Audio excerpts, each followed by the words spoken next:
Сегодня в Сыктывкаре чествовали лучших работников лесной отрасли региона. Знаки отличия, звания и почетные грамоты федерального и республиканского уровней накануне профессионального праздника вручал лично Сергей Гапликов.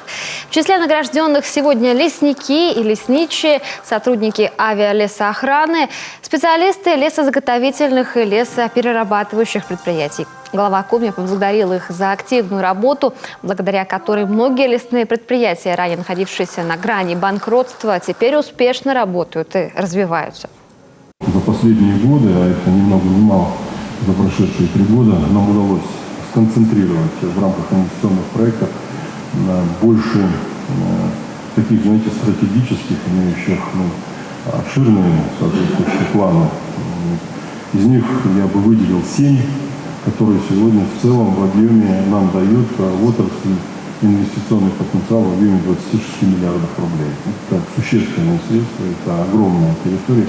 Это, конечно, широкий пласт возможностей, в том числе и новые рабочие места, я бы сказал, в тех территориях, которые традиционно были под лесным хозяйством, но, к сожалению, в силу разных обстоятельств за годы перестройки потеряли свои лидирующие позиции.